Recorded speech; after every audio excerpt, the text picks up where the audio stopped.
Hello everyone. अब हम 6 chapter start करेंगे जो कि है वर्क एनर्जी एंड पावर। और इस वीडियो में हम वर्क के बारे में पढ़ेंगे कि वर्क क्या होता है और वर्क्स के टाइप्स क्या क्या होते हैं। तो पहला है कि वर्क क्या है। अगर हम एक बॉडी पे फोर्स लगा के उसको डिस्प्लेस कर देते हैं उसी की डायरेक्शन में, तो सिंपली हम कह सकते हैं कि हम वर्क कर रहे हैं। तो when work is said to be done, work is said to be done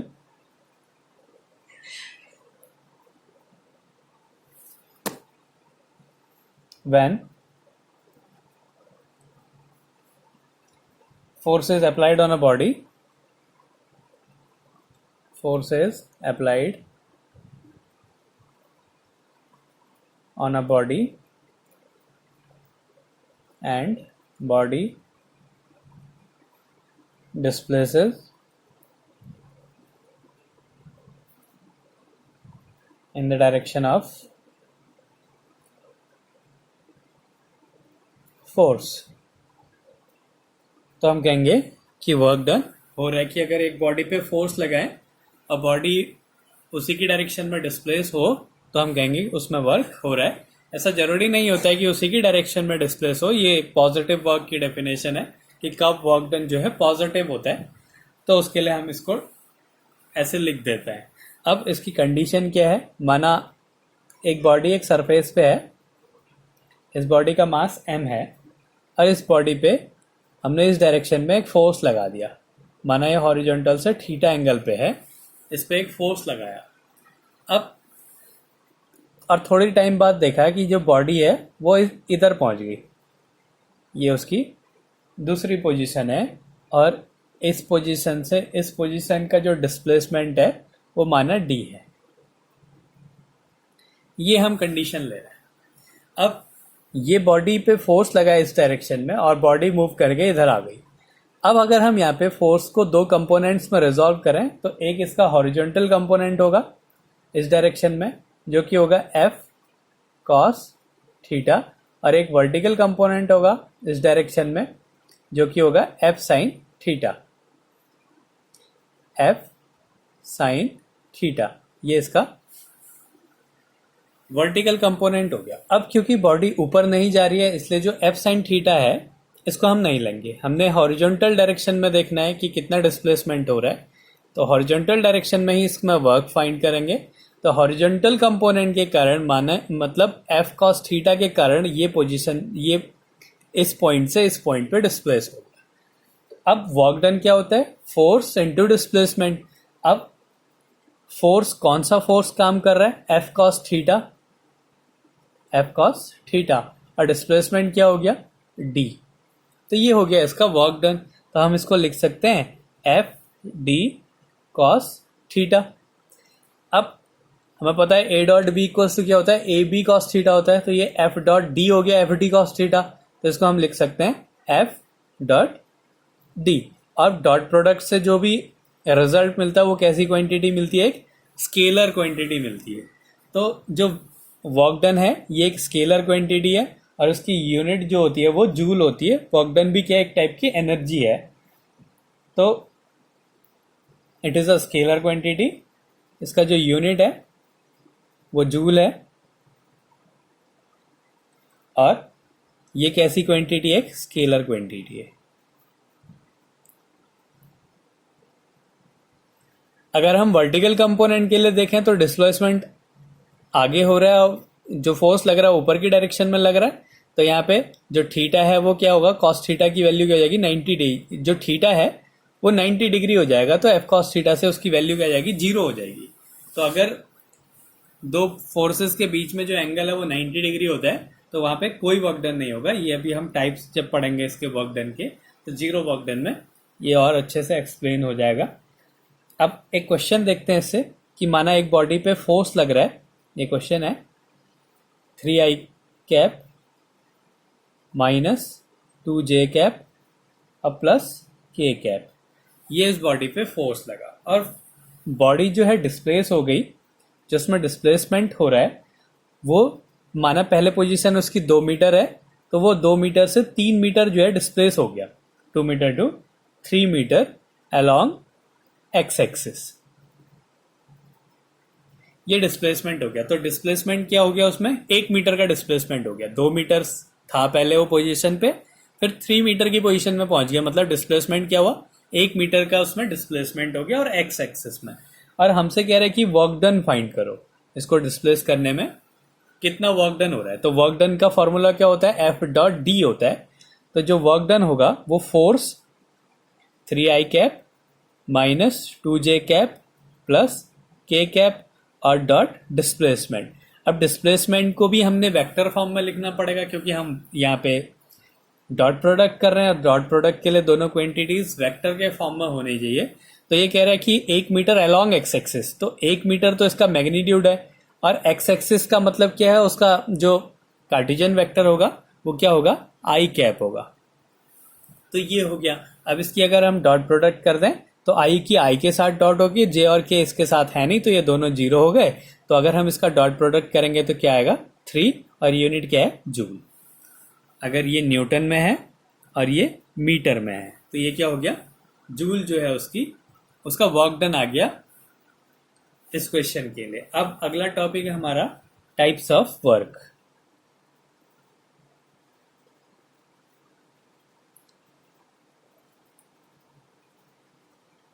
जो वर्क डन होते हैं वो 3 टाइप के होते हैं। सबसे पहला है positive work done, positive work. Positive work है। अब हमारे पास जो फॉर्मूला है वो है एफ डी कॉस थीटा। तो जो कॉस की वैल्यू होती है वो 0 से, अगर 90 है 90 में 0 हो जाएगा, अगर 90 से कम है और 0 या उससे बड़ा है तो कॉस की वैल्यू क्या हो जाती है, पॉजिटिव होती है। तो उस केस में अगर फोर्स और डिस्प्लेसमेंट पॉजिटिव है तो वर्क डन भी क्या होगा, पॉजिटिव होगा। तो अगर एंगल जो है वो एक्यूट एंगल है तो angle between force and displacement is acute angle. अगर एंगल एक्यूट है इन दोनों के बीच में तो वर्क डन कैसा होगा, पॉजिटिव वर्क डन होगा। मतलब जो थीटा है वो 0 से बड़ा होगा या बराबर होगा और 90 से कम होगा। तो ये केस हो गया पॉजिटिव वर्क डन का। या हम ये कह सकते हैं कि अगर डिस्प्लेसमेंट जो है वो फोर्स की डायरेक्शन में ही हो रहा है तो वर्क डन कैसा होगा, पॉजिटिव वर्क डन होगा। जो ये हमने डेफिनेशन लिखी ये पॉजिटिव वर्क डन के लिए लिखी है। तो displacement of a body is in the direction of force, या फिर ये कंडीशन हो,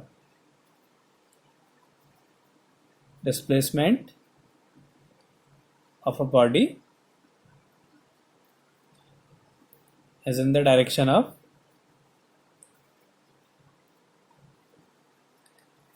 ऑफ फोर्स।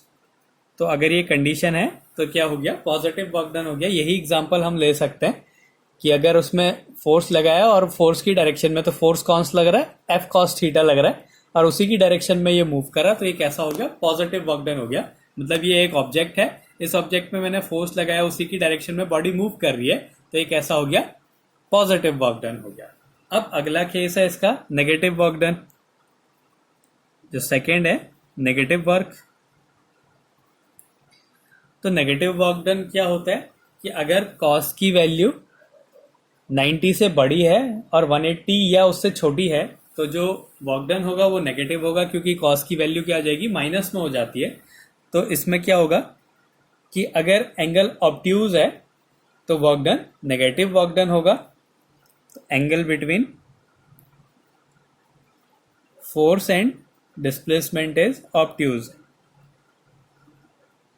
अगर ऑब्ट्यूज एंगल है तो भी वर्क डन कैसा होता है, नेगेटिव वर्क डन होता है। मतलब जो थीटा है वो 90 से बड़ा होगा लेकिन 180 से छोटा होगा, और इक्वल भी हो सकता है, लेकिन 90 से जो है वो बड़ा होना चाहिए, 90 के लिए नहीं लेंगे।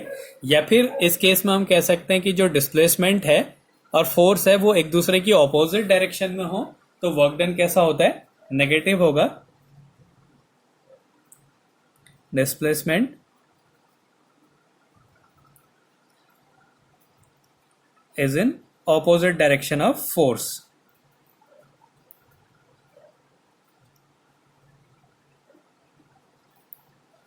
Direction of force. तो ये वाला भी जो केस होगा वो नेगेटिव वर्क डन का होगा। अब ये कैसे कह सकते हैं? अब माना ये एक ऑब्जेक्ट है, इस ऑब्जेक्ट को हम नीचे से ऊपर उठा रहे हैं, तो जब मैं इसको नीचे से ऊपर उठा रहा हूं, ये जब ऊपर उठ रहा है तो मैं फोर्स कहाँ लगा रहा हूं? ऊपर की डायरेक्शन में लगा रहा हूं, और डिस्प्लेसमेंट भी कहाँ हो रहा है? ऊपर की डायरेक्शन में हो रहा है। तो ये वर्क डन कैसा होगा? ये पॉजिटिव वर्क डन हो गया। जो ऑब्जेक्ट है वो भी ऊपर आ रहा है और फोर्स भी ऊपर की डायरेक्शन में लग रहा है, तो जो ये वर्क डन है ये कैसा वर्क डन होगा? पॉजिटिव वर्क डन होगा। लेकिन अगर मैं इस अप्लाइड फोर्स को ना लेके ग्रेविटेशनल फोर्स के ले लूं, तो अगर ये बॉडी ऊपर जा रही है तो ग्रेविटेशनल फोर्स कहाँ लग रहा है? नीचे की डायरेक्शन में लग रहा है, और डिस्प्लेसमेंट कहाँ हो रहा है? ऊपर की डायरेक्शन में हो रहा है। तो मतलब ग्रेविटेशनल फोर्स के लिए जो ये वर्क डन है ये कैसा वर्क डन हो गया? नेगेटिव वर्क डन हो गया। ऐसे ही दूसरा केस की एक बॉडी ऐसे मूव कर रही है, तो इसमें फ्रिक्शनल, अगर मैं यहां पे देखूं कि अप्लाइड फोर्स और डिस्प्लेसमेंट एक ही डायरेक्शन में है तो ये पॉजिटिव वर्क डन हो गया। लेकिन अगर मैं देखूं फ्रिक्शनल फोर्स के लिए, तो फ्रिक्शनल फोर्स कहां लगेगा? मोशन की ऑपोजिट डायरेक्शन में लगेगा। तो फ्रिक्शनल फोर्स तो लग रहा है पीछे को, और डिस्प्लेसमेंट कहां हो रहा है? आगे को हो रहा है। तो यहां पे भी क्या होगा? जो वर्क डन होगा वो नेगेटिव वर्क डन होगा। मतलब जो फोर्स और डिस्प्लेसमेंट की जो डायरेक्शन है एक दूसरे के ऑपोजिट हो, या 90 से बड़ी और 180 से छोटी या इक्वल हो, तो वहां पे वर्क डन कैसा होता है? नेगेटिव वर्क डन होता है। तो अगर किसी ऑब्जेक्ट को ऊपर उठा रहे हैं तो जो ग्रेविटी के कारण जो वर्क डन होता है वो कैसा होता है? नेगेटिव वर्क डन होता है। तो work done to lift a body by gravitational force, ये कैसा होगा? नेगेटिव वर्क डन होगा। इसका जो एग्जाम्पल है, work done to lift a body against gravitational force।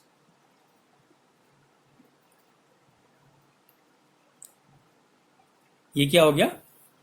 Negative work done हो गया इसका एग्जाम्पल। ऐसे ही फ्रिक्शनल फोर्स के लिए भी हमेशा वर्क डन कैसा होगा? नेगेटिव वर्क डन होगा। अब अगला है जीरो वर्क डन।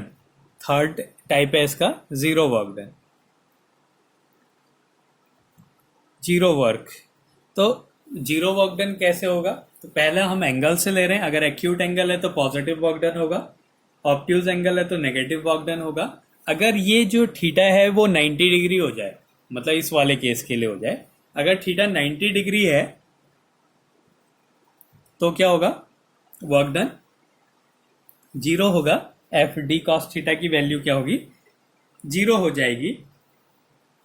या फिर हम कह सकते कि हम किसी ऑब्जेक्ट को, ये एक ऑब्जेक्ट है, इस ऑब्जेक्ट को मैं फोर्स लगाऊं और ये ऑब्जेक्ट डिस्प्लेस ना हो, तो फोर्स तो अप्लाई हो रहा है लेकिन डिस्प्लेसमेंट नहीं हो रहा है। तो अगर एफ की वैल्यू जीरो है तो भी वर्क डन कैसा हो गया? जीरो। फोर्स ही नहीं लग रहा है उस पर तो भी वर्क डन कैसे होगा? जीरो होगा। माना कोई ऑब्जेक्ट जो है खुद ही घूम रही है और उसका वो वापस आके वहीं पे आ गई, तो क्या होगा कि उसका डिस्प्लेसमेंट भी जीरो है। हमने किसी ऑब्जेक्ट को फोर्स लगाया, उसकी इनिशियल पोजीशन और फाइनल पोजीशन सेम है, तो डिस्प्लेसमेंट की वैल्यू जीरो हो गई फोर्स लगाने के बाद भी, तो भी क्या होगा? वर्क डन जीरो होगा। या फोर्स जीरो हो जाए, या डिस्प्लेसमेंट जीरो हो जाए, या फोर्स और डिस्प्लेसमेंट के बीच का एंगल 90 डिग्री हो जाए, तो वर्क डन कैसे होगा? जीरो होगा। तो इसके लिए क्वेश्चन आते हैं कि अगर एक कुली है वो बैग को पकड़ के जा रहा है तो उसका जो वर्क डन होगा वो जीरो होगा, क्योंकि वहां पे क्या होता है कि उसका जो डिस्प्लेसमेंट है वो आगे की डायरेक्शन में है, और जो सामान वो लेके जा रहा है उसका जो फोर्स लग रहा है वो डाउनवर्ड डायरेक्शन में लग रहा है। तो ये जो एंगल होगा ये 90 डिग्री एंगल हो जाएगा, इसलिए जो वर्क डन होता है वो जीरो वर्क डन होता है। तो ये तीन टाइप की वर्क है, पॉजिटिव वर्क, नेगेटिव वर्क और जीरो वर्क डन। अब वर्क डन क्या होता है? अगर एक ऑब्जेक्ट को फोर्स लगा के उसको हम डिस्प्लेस कर दें फोर्स की डायरेक्शन में, तो हम कहते हैं कि वर्क डन हो रहा है। और ऐसे किसी पे फोर्स लगाया तो इसका हम हॉरिजॉन्टल कंपोनेंट ले रहे हैं, क्योंकि हॉरिजॉन्टल कंपोनेंट ही रिस्पॉन्सिबल है बॉडी को मूव कराने के लिए। तो वर्क डन क्या हो गया? F cos theta into displacement, तो ये हो गया एफ डी कॉस थीटा मतलब एफ डॉट डी। अगर हम इसको डॉट प्रोडक्ट से सॉल्व करें तो इसकी यूनिट जूल होती है और ये एक स्केलर क्वांटिटी है। अगर हमने कोई वेक्टर से उसको सॉल्व करना है तो हमने फोर्स और डिस्प्लेसमेंट का डॉट प्रोडक्ट करना होता है वर्क डन निकालने के लिए। पॉजिटिव वर्क डन कब होगा? जब एंगल एक्यूट एंगल होंगे या डिस्प्लेसमेंट फोर्स की डायरेक्शन में ही हो। नेगेटिव वर्क डन कब होगा? जब ऑब्ट्यूज एंगल होगा या डिस्प्लेसमेंट जो है फोर्स की ऑपोजिट डायरेक्शन में हो। ग्रेविटी के कारण किया गया वर्क या फ्रिक्शन के कारण किया गया वर्क हमेशा नेगेटिव वर्क डन होगा। अगर बॉडी को ऊपर ले जा रहे हैं तब ग्रेविटी के कारण वर्क डन नेगेटिव होगा। अगर बॉडी नीचे आ रही है तो भी ग्रेविटी नीचे की डायरेक्शन में लग रही है, डिस्प्लेसमेंट भी नीचे ही हो रहा है, इसलिए वर्क डन यहाँ पे पॉजिटिव होगा। तो फ्रिक्शनल फोर्स के लिए हम कह सकते हैं कि हमेशा नेगेटिव होगा, क्योंकि फ्रिक्शन फोर्स जो है मोशन के ऑपोजिट डायरेक्शन में ही लग रहा है। लेकिन ग्रेविटी में क्या होगा? अगर हम बॉडी को ऊपर उठा रहे हैं तो ग्रेविटेशनल फोर्स के कारण जो वर्क डन होगा वो नेगेटिव वर्क डन होगा। और जीरो वर्क डन के केस होते हैं कि अगर एंगल जो है 90 डिग्री है, फोर्स और डिस्प्लेसमेंट के बीच में एंगल 90 डिग्री है, या फोर्स जीरो है, हम किसी ऑब्जेक्ट पे फोर्स नहीं लगा रहे हैं तो भी वर्क डन जो है वो जीरो होगा। अगर हम किसी ऑब्जेक्ट में फोर्स लगा रहे हैं लेकिन वो डिस्प्लेस नहीं हो रहा है तो भी वर्क डन जीरो होगा। तो ये वर्क डन है।